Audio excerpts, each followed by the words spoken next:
Alors, je vais vous poser le contexte. Je suis juste en face d'un arbre très très beau que j'aime beaucoup parce que il est très grand. Il est, c'est comme un éventail un peu.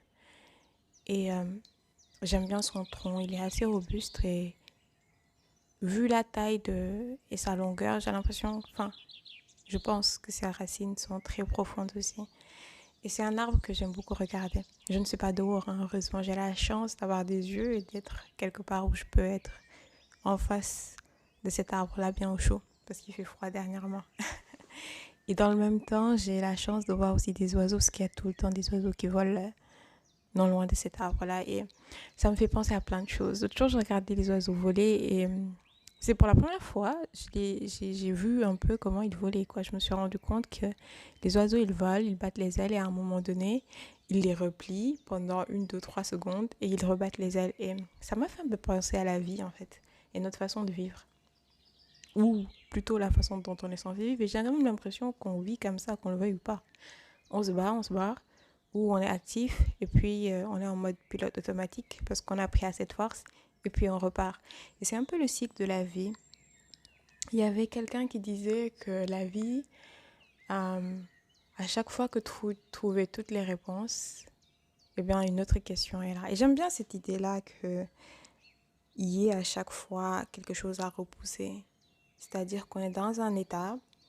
Et si tu veux, on fait le tour de cet état-là et qu'on se pose toutes les questions qu'il y a à se poser et qu'on arrive à trouver toutes les réponses qu'il y a à trouver.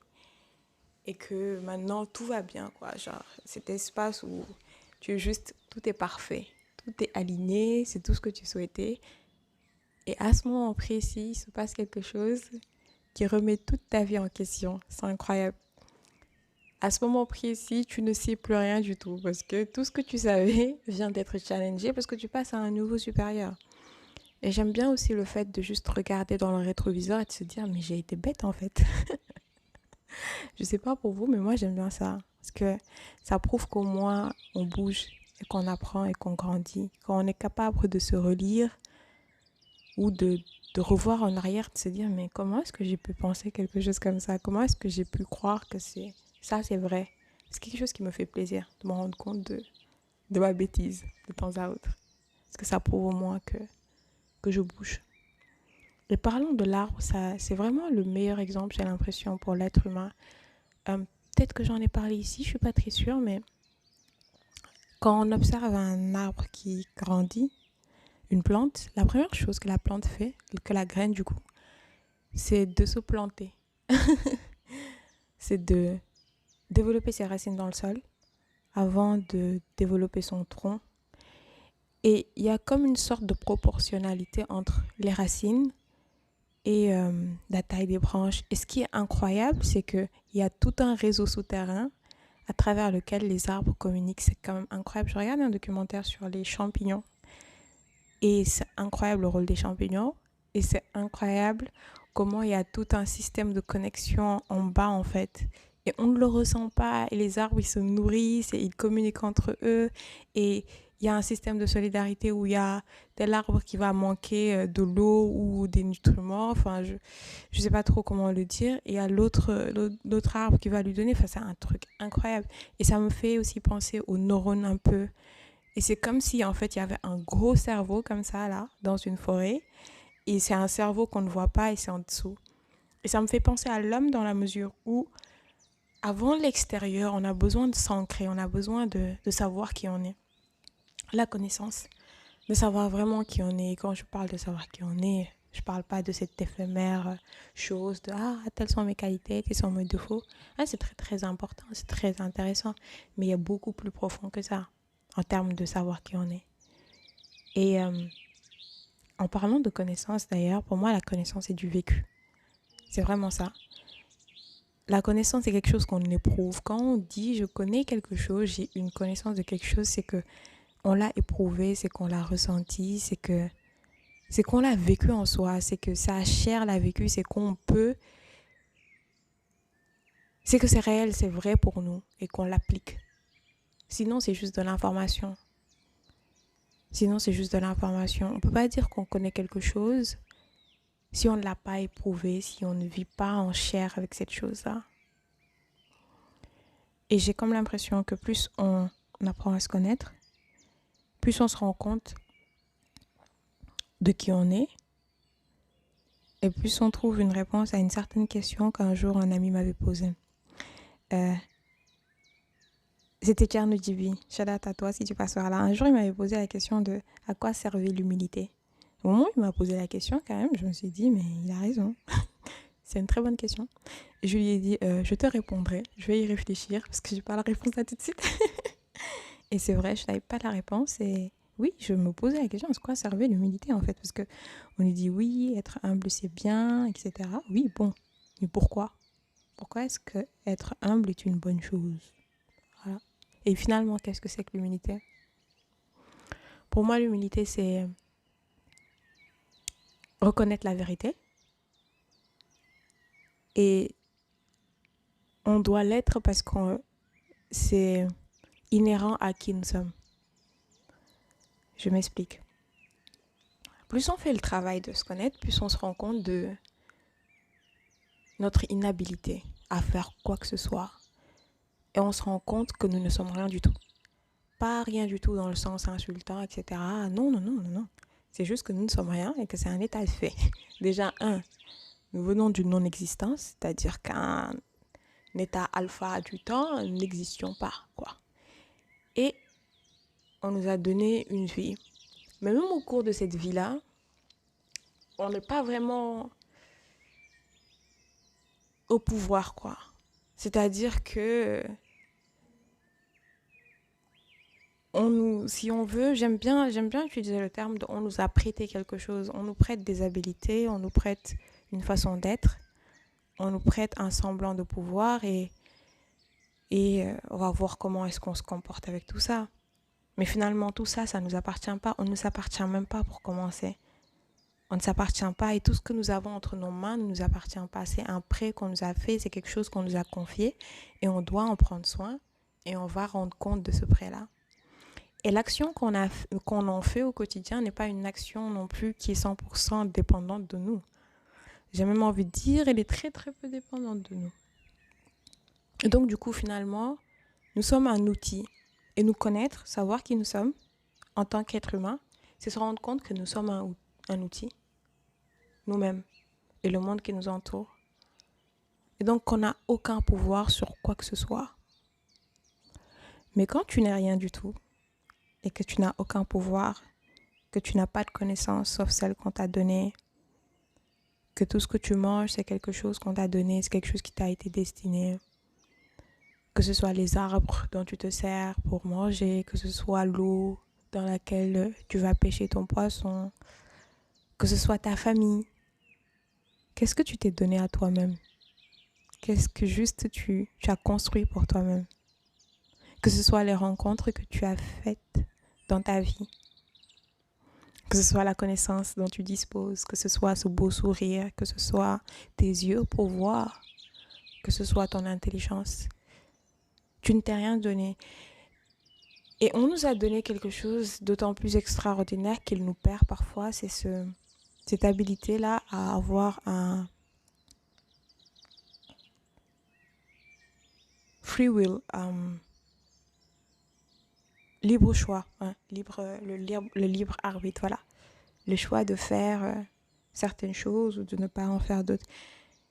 Et justement, ça nous perd parce que parfois, quand on fait des choses, quand on utilise ce prêt-là qu'on nous a fait pour faire des choses, on ne se rend pas compte que quand on fait quelque chose de bien,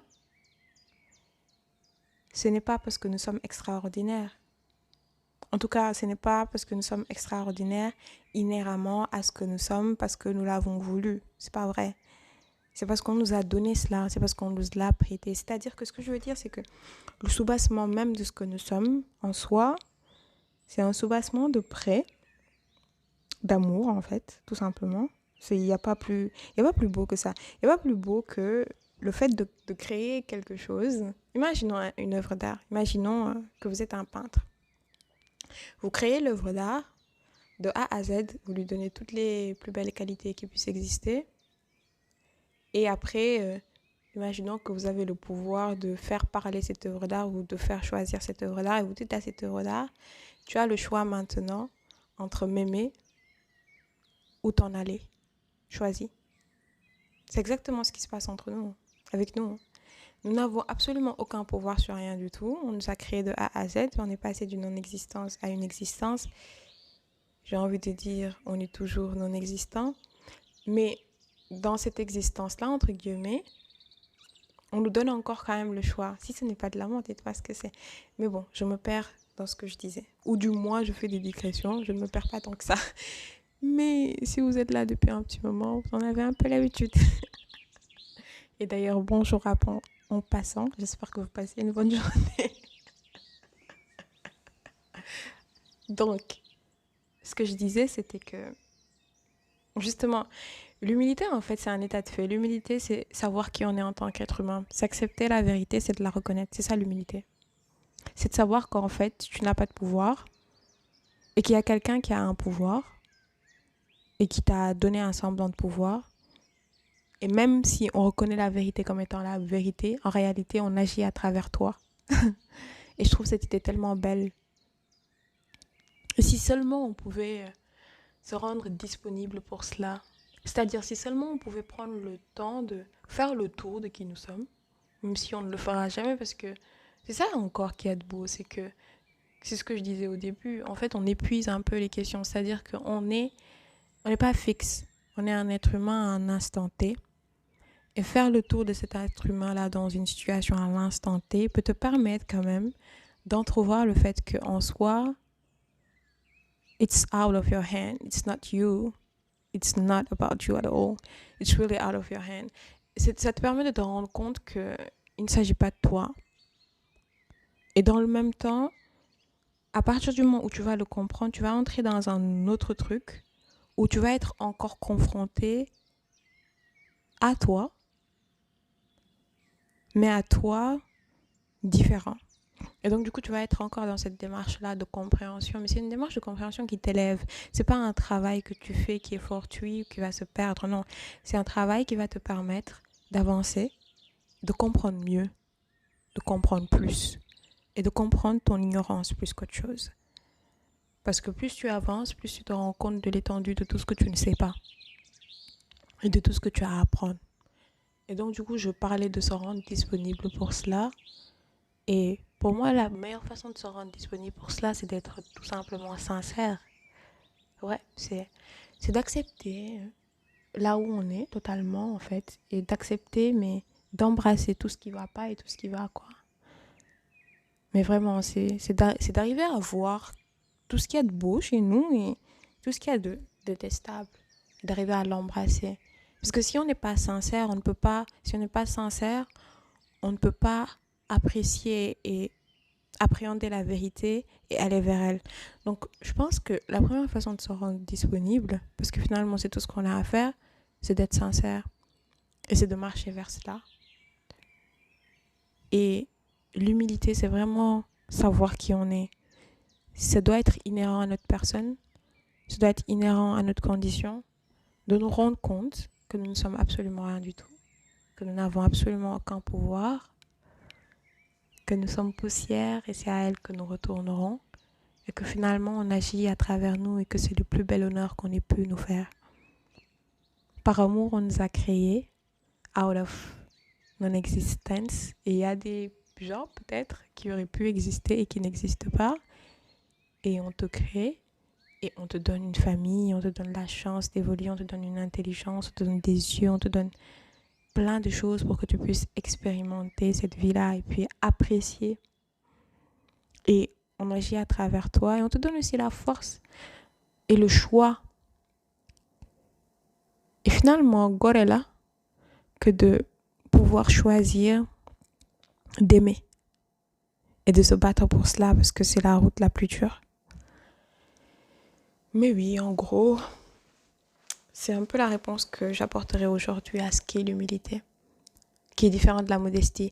Et être humble ne veut pas dire ne pas reconnaître ce que nous sommes, parce que pour être humble, il faut d'abord reconnaître que quand même, on a des habiletés, qu'on a de belles choses en nous, mais ne pas se l'attribuer parce que ça ne dépend pas de nous. On ne se l'est pas donné.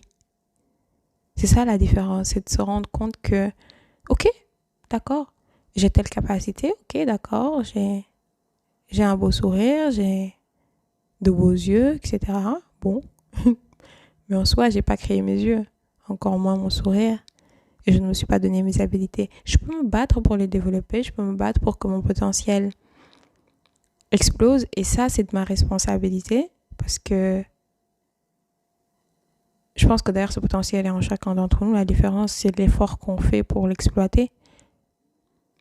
Mais oui, ça, c'est ma responsabilité. Mais le reste, et encore même, l'habilité à me battre n'est pas quelque chose que je peux m'attribuer. Donc finalement, en fait, je ne peux m'attribuer rien du tout. Et être humble, c'est vraiment reconnaître la vérité, c'est reconnaître cette vérité-là.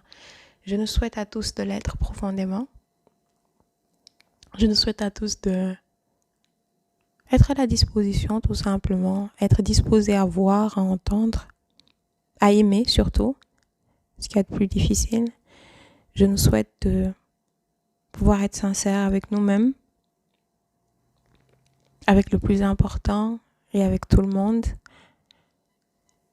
Et je nous souhaite beaucoup d'amour et de paix. Et je suis désolée si je vous ai perdu. Mais je pense que vous aimez bien ça, non? On se retrouve la semaine prochaine. Bye!